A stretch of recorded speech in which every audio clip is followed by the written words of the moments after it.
Hello, everybody. Welcome to today's Sunday 360 spoken word, spoken reality.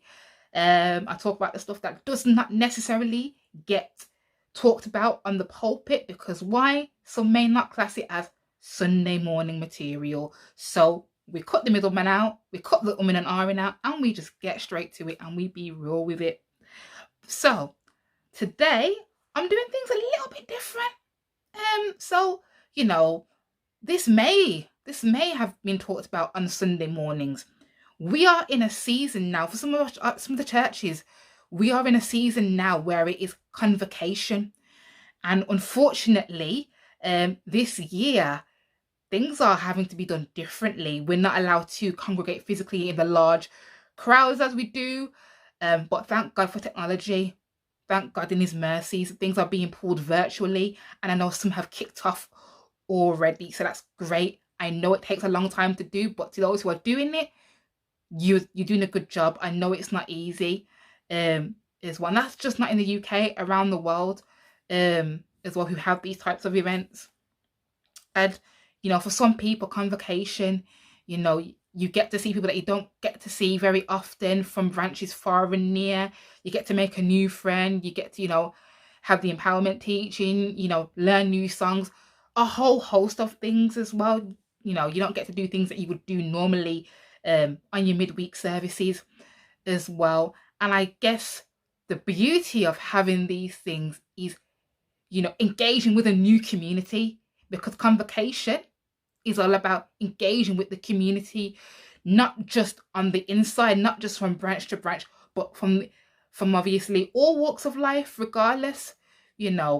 So the spoken word piece I'm going to do for you today is just basically about convocation and about what it should be as well. So here goes. A time to fellowship, reflect, learn new things, have a deeper conversation. A teaching provides new souls for salvation, develop new relations. Not a time for outfit competition. No competition in Christ. Think wise. Do you want to move forward or stay in the same lane as you did before? And that is for you to think about and reflect. Do you want to move forward in yourself? Churches as a congregation, do you want to move forward or stay in the same place as before you went into that convocation? At times we have these topics, and sometimes I don't feel like we explore what the topic is and how it's supposed to equip us for the next level going forward in our phases of ministry, whether if that's as churches or as individuals as well. And I think a lot of people, people see convocations as, oh my goodness, the outfits, the hurrah, the hype, and all that sort of stuff. But they don't. Some people don't reflect on obviously what the real reason of convocation is about. And I think the reality is, the beauty of it is, for this year, people are having to save money because traveling near and far, it's a lot. Accommodation as well. You don't have to worry about who's doing what. You don't have to worry about running around and all that sort of stuff that goes along with it, because it's time consuming. It's time consuming. I mean, it's beautiful to have these events. It's beautiful. I do like convocations, because obviously convocations for me was the signature statement event of the year growing up in the church. That used to be, forget everything else, convocations, and that's it. And I guess it's, what do you want to achieve during those 5 days?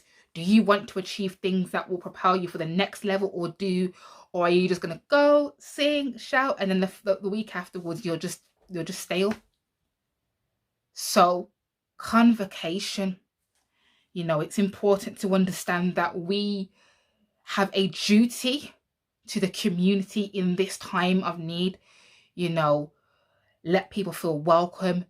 It's about engaging. Let's showcase new things.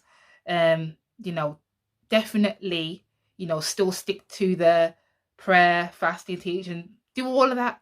But at the same time, think about what we are really wanting to achieve in this time, because there's so much you can do in those 5 days that you don't get to do on, say, the Sunday morning, the Sunday night, and in those weeks as well. And for some churches, they don't have that because obviously, up the side of their congregation, they don't have the skills and expertise. But that time should be used to brainstorm as well. One of the things that I would love to see,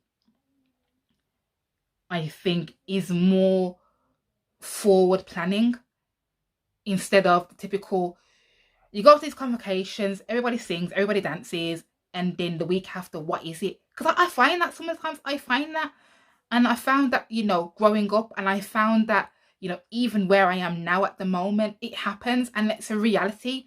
And this is why, Sunday 360, we are not leaving out anything. We are talking about things in full circle. Nothing gets left behind. Nothing gets left out. Full circle ahead, because at the same time, we cannot leave these issues behind.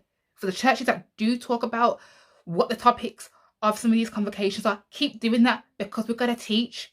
We've got to teach. You've got to learn to dance a yard before you go abroad, as the Caribbean saying goes. All right. So, let us reflect. Let us, really discover what convocation is about before we go into it. It's got to be a mindset of what do we want to achieve. You got to have smart targets.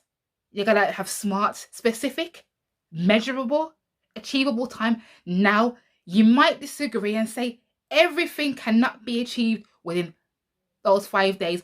But if you pick 2 or 3 things, I guarantee you can achieve that.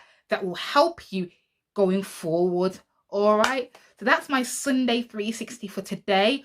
I hope you've enjoyed it. If anybody does have any questions and wants to discuss further, drop them in the comments. Message me directly. I'll be more than happy to hear them. God bless and enjoy your day.